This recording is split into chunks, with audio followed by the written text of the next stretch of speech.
কোনো মতে শোয়া থেকে উঠে মাদুরটা গুছিয়ে রেখে রুম থেকে বেরিয়ে আসলো, কারণ এখন আবার দুপুরের জন্য রান্না করতে হবে। রায়হান সাহেব আর জয় দুপুরে খেতে না আসলেও শায়লা বেগম আর জেসির জন্য টাইমলি রান্না করে রাখতে হয়। ঋতু তখন রান্নাঘরে তরকারি কাটছিল।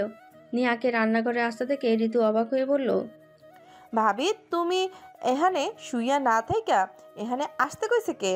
বাড়ি রান্না করতে হবে না? শুয়ে থাকলে কি করে হবে? ভাবি তুমি আসলে কি কও তো?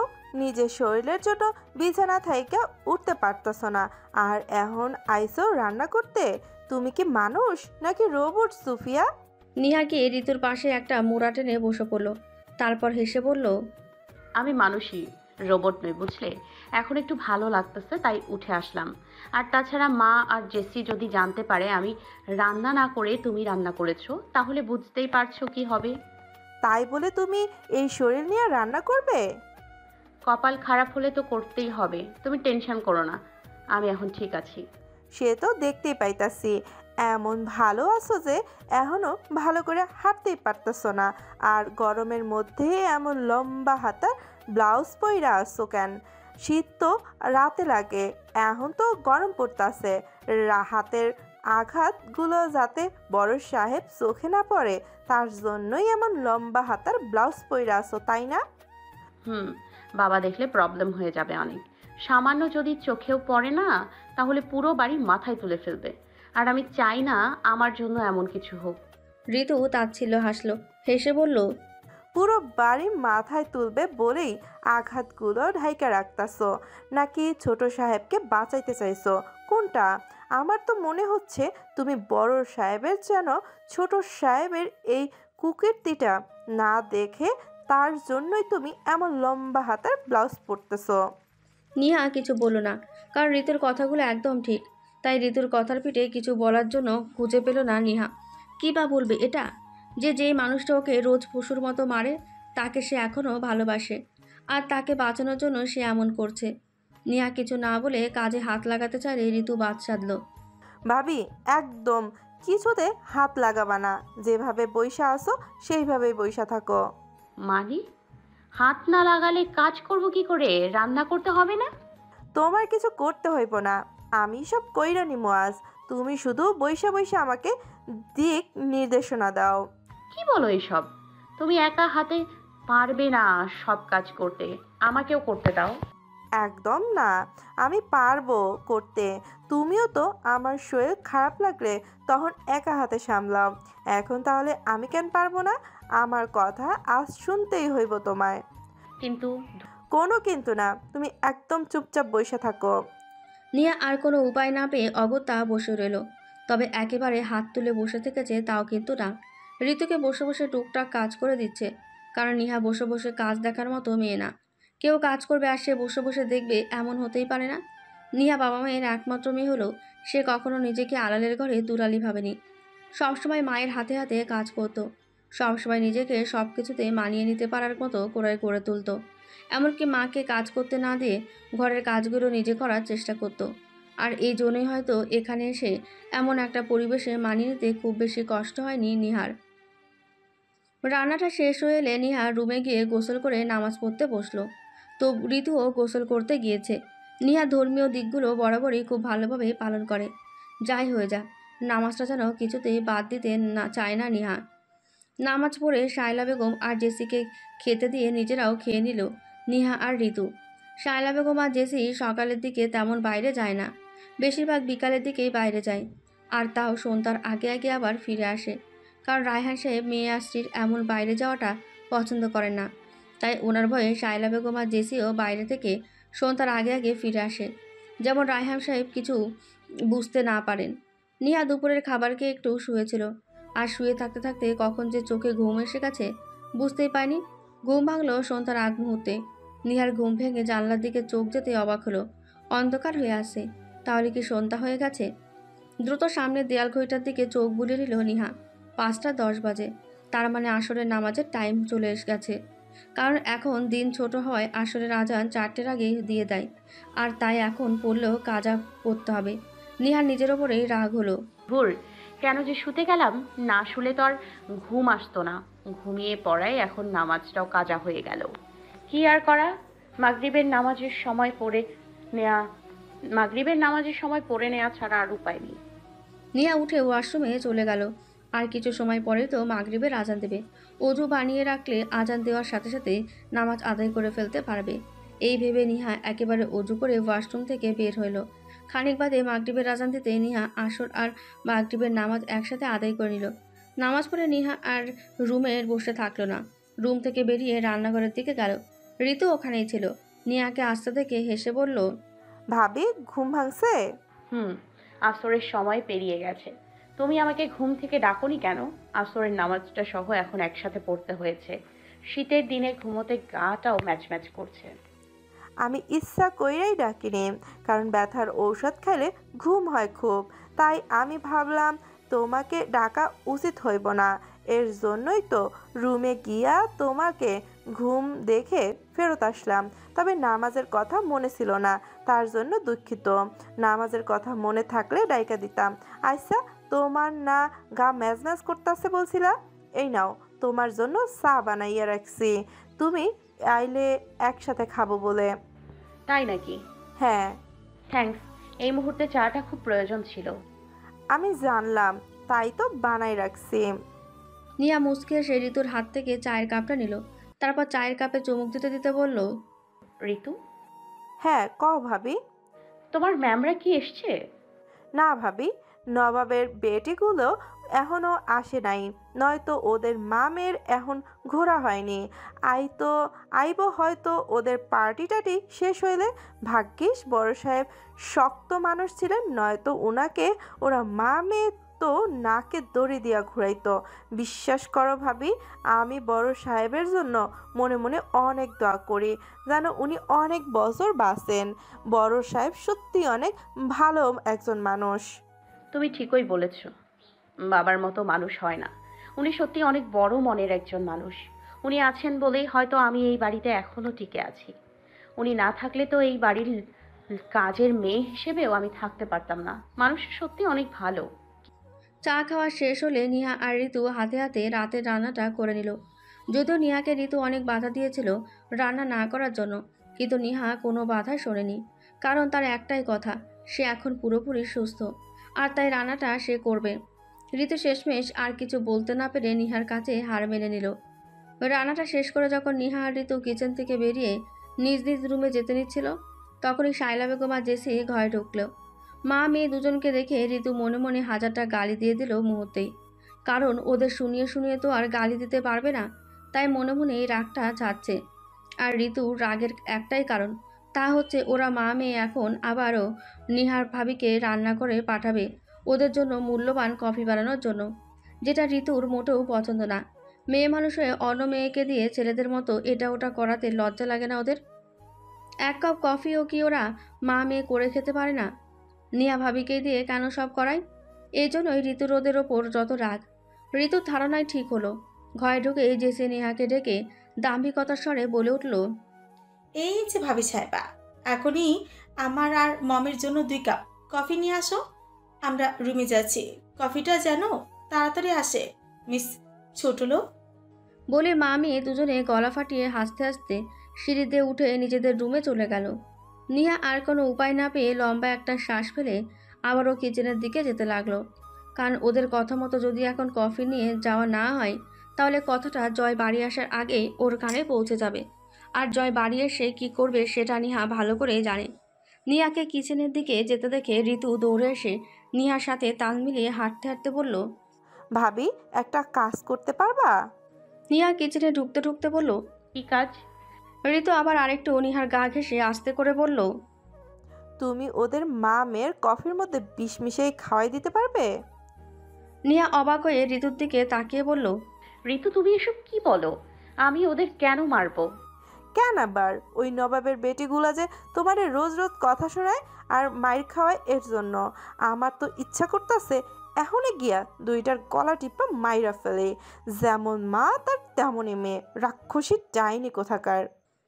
নিহা কফি বানানোয় মনোযোগ দিয়ে বলল, ঋতু, এভাবে বলতে নেই। মানুষ কখনো রাক্ষস ডাইনি এসব হয় নাকি?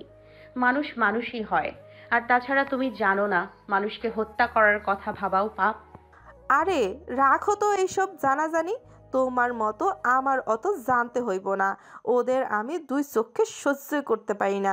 ভাগ্যিস আমাকে বড় সাহেব তোমাকে আনার পর এনেছে, নয়তো আগে আনলে তো আমি একদিনও থাকতাম না এই বাড়িতে। ঋতুর কথা শুনে নিয়া হাসলো। ছেলে বলল, ঋতু, তুমিও না মানুষের বিরুদ্ধে এমন রাগ পুষে রাখতে নেই। আচ্ছা তুমি যাও, রুমে গিয়ে কিছুক্ষণ রেস্ট নাও। আচ্ছা ঠিক আছে, আমি যাই। কি আর করব, আমি যখন ভালো না ভালো লইয়ে থাকো। এই বলে গানটা গাইতে গাইতে ঋতু চলে গেল কিচেন থেকে। নিহা ঋতুর যাওয়ার দিকে তাকিয়ে মুচকি হাসলো। মেয়েটা সত্যি অনেক ভালো, ওকে নিজের বোনের মতো করে ভালোবাসে সবসময়। কফি বানানো হলে নিহা 2 কাপ কফি নিয়ে শায়লা বেগম আর জেসির রুমে গেল। মা, আসবো? শায়লা বেগম মুখ বাঁকিয়ে বললেন, এনেছিস? এতক্ষণ লাগে 2 কাপ কফি আনতে? ওইখানে রেখে যা। শায়লা বেগমের কথা শেষ হতে না হতেই জেসি বলল, আরে মম, ইউ নো হোয়াট, ভাবিছি আমার আজ অসুস্থ, তাই হয়তো কফি আনতে একটু লেট হয়ে গেছে। আফটার অল আজ ভাইয়ার আদরটা একটু বেশি হয়ে গেছে যে। শায়লা বেগম অবাক হয়ে মেয়ের দিকে প্রশ্নসূচক দৃষ্টিতে তাকালেন। জেসি মায়ের চাহনিটা বুঝতে পেরে হেসে বলল, মম, তুমি তো জানো না আজ ভাবিকে ভাইয়া কি দিয়ে আদর করেছে। তুমি দেখলে শুধু চেয়ে থাকতে। কেন? কি দিয়ে মেরেছে আজ? জয় তো সচরাচর বেড দিয়ে মারে, আজ কি নতুন কিছু দিয়ে মেরেছে? ওহ মম, মেরেছে কেন বলছো? বলো কি দিয়ে আদর করেছে। নিয়া ওদের মা মেয়ের বিদ্রুপগুলো আর নিতে না পেরে ট্রেটা সেন্টার টেবিলের ওপর রেখে যখনই বেরোতে গেল, তখনই জেসি বাদ সাধল। আরে ভাবিজি কই যাও? আমাদের কথা বুঝি সহ্য হচ্ছে না? আগে মমকে তো বলে যাও তোমাকে ভাইয়া কি দিয়ে আদর করেছে। নিয়া কিছু না বলে মাথাটা নিচু করে রাখলো, কারণ ওর যে কিছু বলার মতো নেই। জেসি আবারও বলল, জানো মম, আজ ভাইয়া ভাবিজিকে ইলেকট্রিক তার দিয়ে মেরেছে। শায়লা বেগম অবাক হয়ে বললেন, তুই কি করে জানলি? আরে ভাইয়া যখন মারছিল আমি তখন ওদের রুমের সামনে দিয়ে যাচ্ছিলাম, আর তখনই দেখলাম। তাই নাকি? হুম। বাহ, আমার যে কি খুশি লাগতেছে। কিরে ছোট লোকের বাচ্চা, প্রতিদিন মার খেয়েও তোর এই বাড়িতে থাকার শখ মিটছে না? কেন পড়ে আছিস এখনো সেটাই বুঝতে পারছি না। চলে যা না এই বাড়ির থেকে। তুই গেলে আমি আমার ছেলের জন্য মীরাকে আনতে পারবো। তোর মতন ছোট লোকের কি যোগ্যতা আছে যে আমার ছেলের বউ হওয়ার? মীরার যোগ্যতা আছে আমার ছেলের বউ হওয়ার। তুই যত তাড়াতাড়ি বিদায় হবি এই বাড়ি থেকে, তত তাড়াতাড়ি তোর ভালো হবে। এভাবে মা মেয়ে মিলে আরও 10 থেকে 15 মিনিট কথা শোনানোর পর নিহা ওদের রুম থেকে বেরিয়ে আসতে পারল, তাও আবার রায়হান সাহেব এসেছে বলে। নিহা যেন বুক ফেটে কান্না আসছে। আর স্বামী নামক মানুষটি ওর নয় বলে সবাই কথা শোনাতে পারছে। যদি স্বামী নামক মানুষটি ওর হতো তাহলে কারো কিছু বলার সাধ্য থাকতো না। একটা মেয়ে আসলে যার দিকে তাকিয়ে পুরো পৃথিবীটা শ্বশুরবাড়িতে কাটিয়ে দেয়, সে হচ্ছে তার স্বামী। আর সেই স্বামীটাই যদি নিজের না থাকে, তাহলে জীবনটা যেন মেঘে ঢাকা আকাশ। রাতের খাবার খেয়ে সে সবে রুমে ঢুকলো নিহা। জয় আগেই খেয়ে চলে এসেছে রুমে আসতেই ব্যালকনি থেকে জয়ের হাসির আওয়াজ শুনতে পেল নিহা। নিহার বুঝতে দেরি হলো না জয় মীরার সাথে কথা বলছে। নিহা লম্বা একটা দীর্ঘশ্বাস ফেলে ওয়াশরুমে চলে গেল। তারপর খানিক বাদে ওয়াশরুম থেকে বেরিয়ে বিছানা পেতে শুয়ে পড়ল। জয় তখনও কথা বলছে নিহার সাথে। কথাগুলো একটু বড় বড় করে বলায় নিহার কানে অনায়াসে এসে পৌঁছেছে জয়ের কথাগুলো। ওহ কাম অন মীরা, তুমিও না এত টেনশন করো কেন বলো তো? আমি তোমার ছিলাম আর এখনও তোমারই আছি, ভবিষ্যতেও তোমারই থাকবো। আমাকে কেউ তোমার থেকে আলাদা করতে পারবে না, বুঝলে? আর আমাদের মাঝে যে আসবে তাকে আমি ভেঙে গুড়িয়ে দেব। জয়ের কথা শুনে মীরা তাচ্ছিল্য হেসে বলল, হাসালে আমায়। এখনও বলবে আমাদের মাঝে কাউকে আসতে দেবে না? অলরেডি একজন এসে বসে আছে, তারপরেও এ কথা কিভাবে বলো তুমি? তুমি কি ওই গেও ছোট লোকটার কথা বলছো? ডোন্ট ওয়ারি ডিয়ার, খুব তাড়াতাড়ি ক্লোজ করবো ওই চ্যাপ্টারটা। তুমি ওসব নিয়ে একদম টেনশন করো না, আমি শুধু তোমাকেই ভালোবাসি। সত্যি? ওকে তো শুধুমাত্র ড্যাডের জন্যই সহ্য করছি, নয়তো কবেই রাস্তায় ছুঁড়ে মারতাম। এনিওয়ে, আজ রাখছি, কাল দেখা হবে। See you. Same to you. Joy হেসে কল কেটে দিল। নিহার সাথে যত রাগারাগি করুক না কেন, যত মন খারাপই থাকুক, মীরার সাথে কথা বলে যেন জয়ের সব রাগ পানি হয়ে যায়। ওর সাথে কথা বলে যেন সব মন খারাপ দূর হয়ে যায়। এই মেয়েটাকে সে অনেক ভালোবাসে, হয়তো নিজের থেকেও বেশি ভালোবাসে। জয়ের কথাগুলো শুনে নিহার চোখ থেকে দুফোঁটা জল গাল বেয়ে গড়িয়ে পড়ল। যদিও এসব নিহা রোজই শোনে, কিন্তু তবুও যেন মনের মধ্যে খারাপ লাগা কাজ করে। কেন যেন যতবার জয়কে মীরার সাথে এসব কথাগুলো বলতে শোনে, ততবার মনে হয় নিহা কথাগুলো এই প্রথম শুনছে। জয় কি আসলে ওকে ছুটে ফেলে দেবে ওর লাইফ থেকে? নিহাকে কি সত্যি ওর জীবন থেকে অনেক দূরে পাঠিয়ে দেবে? কিন্তু সে যাবে কোথায়? বিয়ের পর স্বামীর বাড়ি থেকে বের করে দিলে সেই মেয়েটার স্থান কোথাও হয় না। এমনকি বাবা মাও তখন পর করে দেয়। জয় যদি ওকে ডিভোর্স দিয়ে দেয় তাহলে সে যাবে কোথায়? বাবার বাড়িতে গিয়েও তো থাকতে পারবে না। সমাজ, পাড়া, প্রতিবেশী সবাই বাবা মাকে কথা শোনাবে, বাবা মায়ের মুখে থুতু দেবে সবাই। তখন কি হবে ওর? এসব আকাশ পাতাল ভাবতে ভাবতে নিহা কখন যে ঘুমিয়েছে তার কোনো হিসেব নেই। সময় বহমান, সময় তার নিজস্ব গতিতেই চলে। কেউ সময়কে ধরে রাখতে বা বেঁধে রাখতে পারে না, চাইলেই ধরে রাখা সম্ভব না। সময়ের সাথে সাথে মানুষের জীবনও থেমে থাকে না। নিহার জীবনও থেমে থাকছে না। ভালো খারাপের মধ্যে দিয়ে চলে যাচ্ছে তার জীবন। মাঝখানে কেটে গিয়েছে আরও মাসখানিকের মতন। শাশুড়ি ননদের বাজে কথা আর জয়ের রোজ মার খাওয়াতে পার হচ্ছে নিহার দিন। আজকাল নিহার নিজের জীবনের প্রতি রাগ হয় খুব। কেন যে সে এখনও বেঁচে আছে আর কেন যে সে মরে যাচ্ছে না, এই ভেবে নিজের ওপর রাগ হয়। কখন যে আজরাইলের ওকে চোখে পড়বে সেই দিনের অপেক্ষায় আছে সে। নিজের এই অভিশপ্ত জীবনটার ওপর সে খুবই বিরক্ত। সময়টা সন্ধ্যা 7টা। প্রতিদিনের মতন আজও নিহা আর ঋতু সবে রাতের রান্নাটা শেষ করে যে যার রুমে গিয়েছে। নিহা রুমে সেই ওয়াশরুমে ঢুকে গেল। রান্না করে সে হাত মুখ না ধুয়ে যেন নিজেকে ময়লা ময়লা লাগে। খানিক বাদে এশার আজান হবে, তাই নিহা হাত মুখ ধোয়ার সময় একেবারে অজু করে বেরিয়ে আসলো। তারপর কিছু সময় কুরআন তেলাওয়াত করে এশার আজান দেওয়ার সাথে সাথে নামাজ আদায় করে নিল। 8টার দিকে রায়হান সাহেব বাসায় ফিরলেন। শায়লা বেগম আর জেসি তখন ড্রয়িং রুমের সোফায় বসে টিভি দেখছিল, আর নিহা ওদেরকে কফি দিচ্ছিল। আজ কেন যেন মা মেয়ে সন্ধ্যায় কফিটা দিতে নিষেধ করে এখন টিভি দেখার সময় দিতে বলল। নিহাও তাই করলো। রায়হান সাহেব এসে কারোর সাথে কোনো কথা না বলে বরং সিঁড়ি দিয়ে উঠতে উঠতে নিহাকে উদ্দেশ্য করে বললেন, নিহা, মা আমার জন্য 1 কাপ চা নিয়ে রুমে আয় তো। বলে রায়হান সাহেব দ্রুত পায়ে হেঁটে সিঁড়ি দিয়ে ওপরে উঠে গেলেন। নিহাও শ্বশুরের জন্য চা বানাতে কিচেনে চলে গেল। মিনিট 5 পর নিহা চা বানিয়ে রায়হান সাহেবের রুমে গেলেন। বাবা আসবো? রায়হান সাহেব তখন ফ্রেশ হয়ে এসে সবে বিছানায় বসেছিল। নিহার কণ্ঠ শুনে দরজার দিকে তাকালেন, হেসে বললেন, আয় মা, ভেতরে আয়, অনুমতি নেওয়ার কি আছে। নিহা ধীর পায়ে হেঁটে রায়হান সাহেবের সামনে গিয়ে চায়ের কাপটা রায়হান সাহেবের দিকে এগিয়ে দিলেন। এই নিন বাবা আপনার চা। রায়হান সাহেবও হেসে চায়ের কাপটা হাতে নিয়ে নরম গলায় বললেন, বস মা, তোর সাথে কিছু কথা বলার আছে। নিহাও কোনো প্রশ্ন না করে বিনা বাক্যে শ্বশুরের পাশে বসে পড়ল। রায়হান সাহেব চায়ের কাপে চুমুক দিতে দিতে বললেন, নিহা, মা তোকে একটা কথা। আমি জানি বাবা, আপনি যখন চা নিয়ে রুমে আসতে বলেছিলেন তখনই বুঝেছিলাম আপনি কিছু বলবেন। নয়তো চা তো আপনি নিচে গিয়েও খেতে পারতেন। আপনি আগে চাটা শেষ করুন, তারপর যা বলার বলবেন।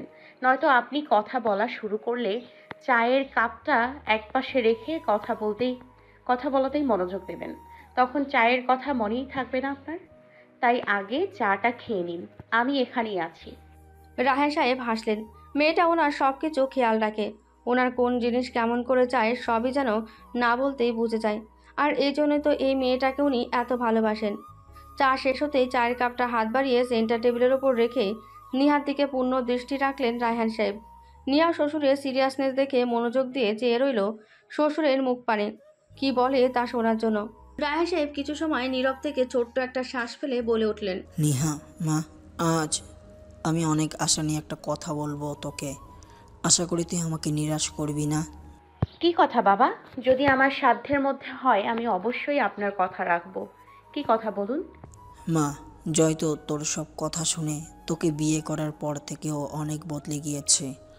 আমার আগের বন্ধু বান্ধব নিয়ে মেতে থাকা ছেলেটা তোকে আনার পর থেকে রাত 10টার আগেই ফিরে আসে। আমি জানি জয় তোকে অনেক ভালোবাসে, আর এটাও জানি তুই কিছু বললে সে না করবে না। দেখ মা, আমার বয়স হচ্ছে, কখন কি হয়ে যায় তার কোনো ঠিক নেই। এই বয়সে বিজনেসটা একা হাতে সামলানো কতটা কষ্ট বুঝতেই তো পারছিস। আর তাই আমি চাই জয় আমার বিজনেসটা নিজেও দেখাশোনা করুক। আমি জানি ও তোর কথা ফেলবে না। প্লিজ মা, তুই একটু বিষয়টা বুঝিয়ে বল। চাইলে আমি বলতেই পারতাম ওকে, কিন্তু আমি চাই ও নিজ থেকে আমাকে এসে বলুক। আর এটা সম্ভব হবে তুই ওকে বুঝিয়ে বললে। বল মা, আমার এই একটা আবদার রাখবি তো? বলতে বলতে রায়হান সাহেব নিহার সামনে হাত জোর করে ধরলেন। নিহা তো শ্বশুরের কথাগুলো শুনে রীতিমতো বাকরুদ্ধ। এই মুহূর্তে সে কি বলবে বা কি বলা উচিত ওর কিছুই বুঝতে পারছে না।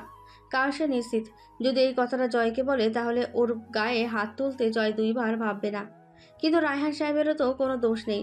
উনি তো চাইতেই পারেন ওনার ছেলেও যেন অন্য 10টা ছেলের মতন বাবার বিজনেস দেখাশোনা করে। উনি তো জানেন না ওনার ছেলে বউয়ের সাথে কেমন আচরণ করে। আর তার কারণ হচ্ছে নিজাই এই সম্পর্কে শ্বশুরকে কিছু জানায়নি।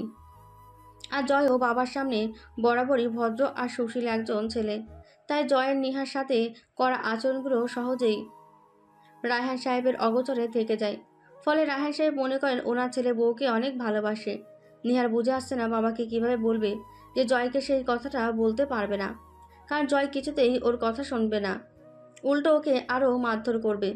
কিন্তু রায়হান সাহেবকেও না বলার উপায় নেই, কারণ নিহা যদি জয়কে কথাটা বলতে পারবে না বলে তাহলে হয়তো রায়হান সাহেব সন্দেহ করবেন। নিহা দিক বিদিক শূন্য হয়ে যখন কি বলবে ভেবে ভাবছিল, তখনই রায়হান সাহেব আবারও বলে উঠল, কি হলো মা, কিছু বলছিস না যে? পারবি না এই বুড়ো বাবাটাকে একটু রেস্ট দিতে? কেন পারবো না বাবা? আমি বলবো জয়কে। আপনি একদম টেনশন করবেন না। দেখবেন আপনার ছেলে কাল সকালে নাস্তার টেবিলে আপনাকে নিজের মুখে বলবে অফিস যাওয়ার কথা। আমার উপর ভরসা রাখুন। নিহার কথা শুনে রায়হান সাহেবের মুখে প্রশস্ত হাসি ফুটলেন। নিহার মাথায় হাত বুলিয়ে দিয়ে হাস্যোজ্জ্বল কণ্ঠে বললেন, থ্যাঙ্কস মা, আমি জানতাম তুই আমাকে নিরাশ করবি না। তোর উপর আমার পূর্ণ বিশ্বাস আছে। তাই তো ওর মাকে না বলে কথাটা তোকে দিয়ে বলাচ্ছি। কাল সকালের অপেক্ষায় রইলাম তাহলে। নিহা মেকি হাসল, মুখের কৃত্রিম হাসিটা বজায় রেখে বলল, আচ্ছা বাবা, আমি তাহলে আসছি। আপনি কিছু সময় বিশ্রাম নিন। আচ্ছা মা। নিহা চায়ের কাপ নিয়ে বেরিয়ে আসলো রায়হান সাহেবের রুম থেকে। তবে মাথায় হাজারো চিন্তা ঘুরপাক খাচ্ছে। কিভাবে সে এই কাজটা করবে, কিভাবে জয়কে বলবে যে ও যেন এদিক সেদিক না ঘুরে বাবার বিজনেসটা দেখাশোনা করে, কিভাবে বলবে এসব। রাতের খাবার খেয়ে যে যার রুমে চলে গেল। সবাই চলে গেলেই নিহা আর ঋতু ডাইনিং করে গুছিয়ে নিজেরাও কিচেনে গিয়ে খেয়ে নিল। তারপর কিচেনের কিছু টুকটাক গোছগাছ করে নিজেদের রুমে চলে গেল। নিহা রুমে এসে দেখলো জয় বিছানায় শুয়ে শুয়ে মোবাইল টিপছে। জয়কে এ সময় শুয়ে থাকতে দেখে একটু অবাকই হলো নিহা, কারণ সে তো এই সময় ব্যালকনিতে ড্রিঙ্ক করে। পরমতে মদের ঘ্রাণ নাকে আসতেই মনে পড়ল আজ তো সে প্রতিদিনের থেকে একটু দেরি করেই রুমে এসেছে। হয়তো এই সময়ের মধ্যে জয় ড্রিঙ্ক করা হয়ে গেছে। নিহাকে রুমে আসতে দেখে জয় এক নজর নিহার দিকে তাকিয়ে আবারও নিজের মোবাইল টিপায় মনোযোগ দিল। জয় ড্রিঙ্ক করার পরও এমন নর্মালভাবে থাকে যে ওকে দেখে বোঝার উপায় নেই ও একটু আগে ড্রিঙ্ক করেছে।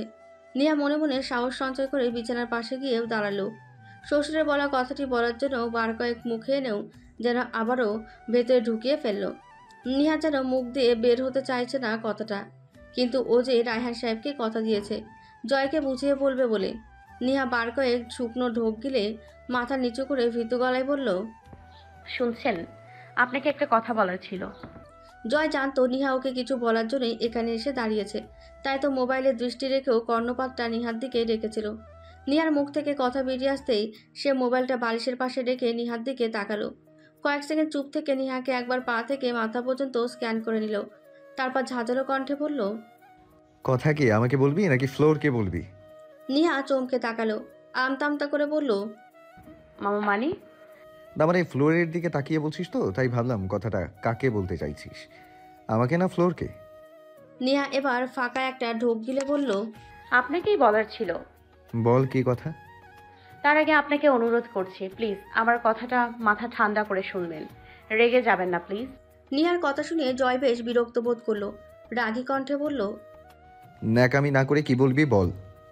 নিহা কয়েক সেকেন্ড সময় নিয়ে নিজের মধ্যে কিছুটা সাহস সঞ্চয় করে এবার বলতে শুরু করলো, আসলে বলছিলাম যে দেখুন, বাবার তো বয়স হয়েছে, ওনার এবার ঘরে বসে কাটানোর সময়। আপনি যদি ওনার বিজনেসটা দেখাশোনা করতেন, তাহলে উনি এই বয়সে একটু বিশ্রাম নিতে পারতেন। আমি জানি আমার এটা বলার অধিকার নেই, আর এটাও জানি আপনি আমার কথা রাখতে বাধ্য নন। তাই বলছিলাম যে আমার কথায় নয়, বাবার কথা ভেবে অন্তত বাবার বিজনেসটা নিজের হাতে তুলে নিন। উনি চাইছেন আপনি যেন ওনার বিজনেসটা নিজের হাতে সামলান, কিন্তু আপনাকে বলতে সংকোচ বোধ হচ্ছে, তাই আমাকে বললেন যেন আমি আপনাকে বুঝিয়ে বলি। প্লিজ বাবা বললো বুঝিয়ে বলতে, আর তুইও নাচতে নাচতে চলে আসলি আমাকে বুঝিয়ে বলতে। হারালি আমায়। তোর কি যোগ্যতা আছে যে আমাকে বুঝিয়ে বলবি? আর সবচেয়ে বড় কথা হলো, তুই আমার কে যে আমাকে বুঝিয়ে বলবি আর আমি রাজি হয়ে যাব? তার চেয়ে বড় কথা হলো, তুই ভাবলি কি করে আমি তোর কথায় রাজি হয়ে যাব? নিহা ভেবেছে জয় ওকে শোয়া থেকে উঠে গিয়ে মারবে, তাই মাথা নিচু করে কথাগুলো বলছিল। কিন্তু জয়ের কথা শুনে অবাক হয়ে জয়ের দিকে তাকালো। জয় শোয়া থেকে উঠে বসেছে তখন, বিছানায় বসেই বলল, আচ্ছা, আমি যদি তোর কথা রাখি তাহলে আমি যেটা বলবো সেটা করবি? আমার কথা নয়, বাবার কথা। হ্যাঁ, সেটাই। আমি যদি বাবার কথাটা রাখি তাহলে আমি যেটা বলবো সেটা করবি? আপনি কি চান বলুন, আমি আপনার সব কথা রাখবো। আপনি যেটা বলবেন সেটাই করব। ওকে, ফাইন। তাহলে আমাদের মধ্যে ডিল হয়ে যাক একটা। ডিল? হ্যাঁ, ডিল। আমি ড্যাডের বিজনেসটা দেখাশোনা করব। ইনফ্যাক্ট আমি কালকেই ড্যাডের বিজনেসে জয়েন হব। তবে আমার একটা শর্ত আছে। শর্ত? হুম। আচ্ছা, কি শর্ত বলুন? আমি আপনার সব শর্তে রাজি আছি। শিওর? হুম। ওকে, ফাইন। আমি কাল থেকে অফিসে যাব, তবে আমি কাল থেকে অফিস থেকে এসে যেন তোকে এই বাড়িতে আর না দেখি।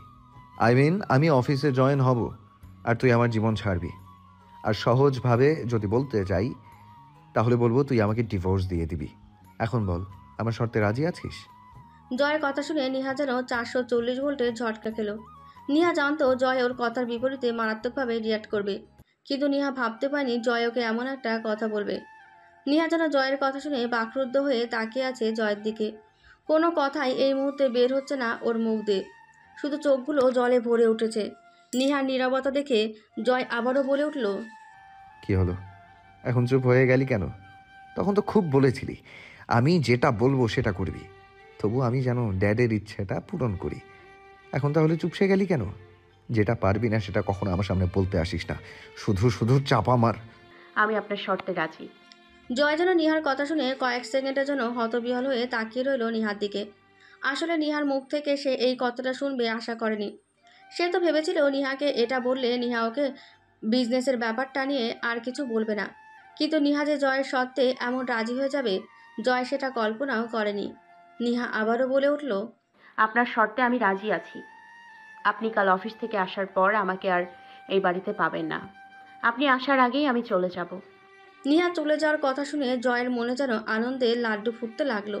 এই তো সুযোগ, এই গেও ছোট লোকটাকে বিদায় করার। জয় যেন কিছুতেই এই সুযোগটা হাতছাড়া করতে চায় না।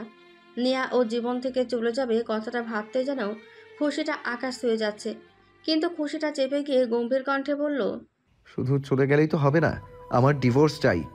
তোর কি বিশ্বাস আছে যে চলে গিয়ে আবার ফিরে আসবি না? তাই আগে ডিভোর্স দিবি, দেন চলে যাবি, অ্যান্ড দেন আমি ড্যাডের অফিসে জয়েন হব। আফটার অল ডিল বলে কথা, একটা সাইন না হলে অন্যটা সাইন কি করে হবে? নিহা তাচ্ছিল্য হাসলো। তাচ্ছিলের হাসিটা মুখে বজায় রেখেই বলল, ভয় পাবেন না, আমি যাওয়ার কিছু দিনের মধ্যে ডিভোর্স পেপার পাঠিয়ে দিব, সাথে সাইনটাও করে দিব। পারলে কালকেই ডিভোর্স পেপারে সাইন করে দিতাম, কিন্তু একদিনের মধ্যে তো আর ডিভোর্স পেপার রেডি করা সম্ভব নয়। বাবা চাইছেন কাল সকালে নাস্তার টেবিলে যেন আপনি ওনাকে ওনার বিজনেস দেখাশোনা করার কথাটা বলেন, আর আমার মনে হয় আপনি ওনার ইচ্ছেটাকে পায়ে ঠেলে দেবেন না। ওকে, তাহলে ডিল ফাইনাল। নিহা তাচ্ছিল্য এসে ওয়াশরুমে চলে গেল। জয়ও একরাশ খুশি নিয়ে বিছানায় ধপাস করে শুয়ে পড়ল। অ্যাটলিস্ট এই গেও ছোট লোকটাকে ওর জীবন থেকে দূর করতে পারবে কাল। পরদিন সকালে সবাই ডাইনিংয়ে বসে ব্রেকফাস্ট করছিল। এমন সময় হঠাৎই জয় গলা খাঁকরি দিয়ে বলে উঠল, অ্যাকচুয়ালি ড্যাড, তোমাকে একটা কথা বলার ছিল। জয়ের কথা শুনে সাথে সাথে নিহা চমকে জয়ের দিকে তাকালো। তার মানে জয় সত্যি সত্যি অফিসে জয়েন করবে? নিহা অধীর আগ্রহ নিয়ে জয়ের দিকে তাকিয়ে রইল, জয় কি বলবে তা শোনার জন্য। রাহে সাহেবও ছেলের কথা শুনে ছেলের দিকে তাকালেন। তবে শায়লা বেগম এবং জেসির কোনো হেলদোল হলো না। ওরা আগের মতোই নিচের দিকে তাকিয়ে মনোযোগ দিয়ে খাচ্ছে। বল বাবা, কি বলবি? বাবার সম্মতি পেয়ে জয় একটু নেড়েচড়ে বসে শান্ত গলায় বলল,